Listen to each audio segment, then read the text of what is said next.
ठीक है, मगर ये काम आज ही होना चाहिए। I hope I am clear on that. जी दादाजी, एब्सोल्युटली।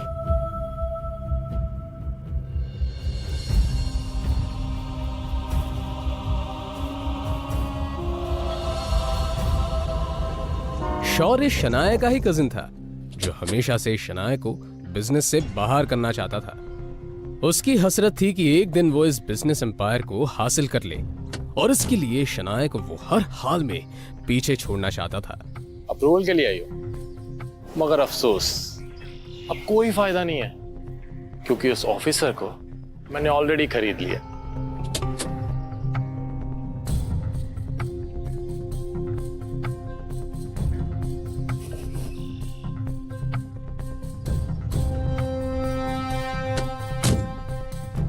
लाइफ पे तो बड़ी मस्ती कर रहे थे। मिस्टर सक्सेना,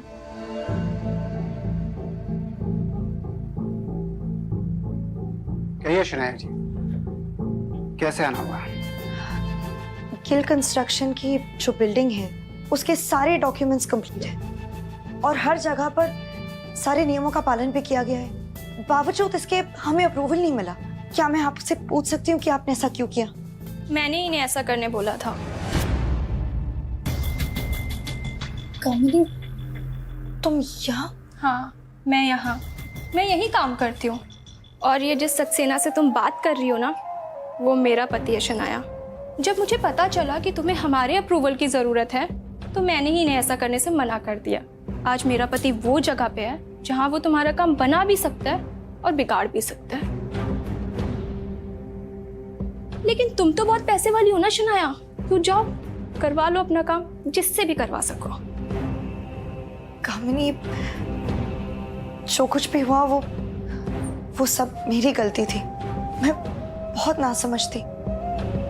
प्लीज अगर हो सके तो सब भूल जाओ। मैं नहीं भूल सकती शनाया, मैं नहीं भूल सकती उस दिन को शनाया, जिस दिन मेरी शादी तय हुई थी और ये बात मैं तुम्हारे साथ सारी सहेलियों को बता रही थी, और तुमने मेरे बेरोजगार पति के बारे में सुनकर सबके सामने उसका मजाक उड़ाया था और मेरा भी मजाक उड़ाया था।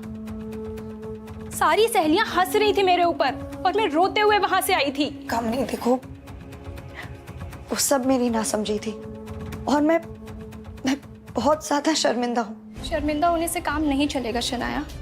उस दिन का बदला तुम्हें आज चुकाना होगा। बेइज्जती के बदले बेइज्जती होनी चाहिए। मतलब ये तुम्हारा पति है ना?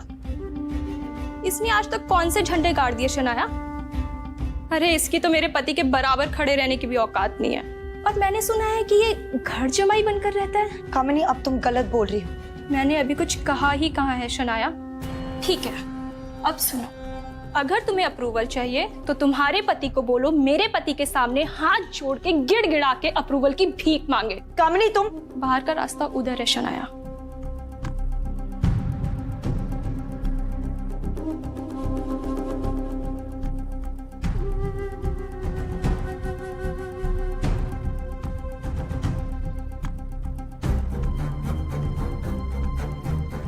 उफ, शायद काम हुआ नहीं। So sad. अब तो तुम्हें ये प्रोजेक्ट मेरे हवाले करना होगा। और तो और आनंद दादू की नजरों में भी अब तुम किसी काम की नहीं रही। अब तो तुम्हें ये कंपनी भी छोड़नी पड़ेगी। तुम बिल्कुल टेंशन मत लो, मैं हूं ना, मैं सब संभाल लूंगा। तुम बस घर पर आराम करो अपने उस निकम्मे पति के साथ, उसकी निकम्मी बीवी बनकर। और वो तुम्हारा पति कहाँ रह गया? वापस नहीं आया तुम्हारे साथ?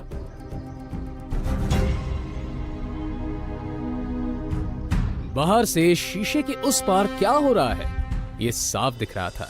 और फिर शनाया ने जो देखा उससे तो शनाया को झटका सा लगा। अंदर आहान सारे स्टाफ के सामने गिड़गिड़ा रहा था, अप्रूवल की भीख मांग रहा था।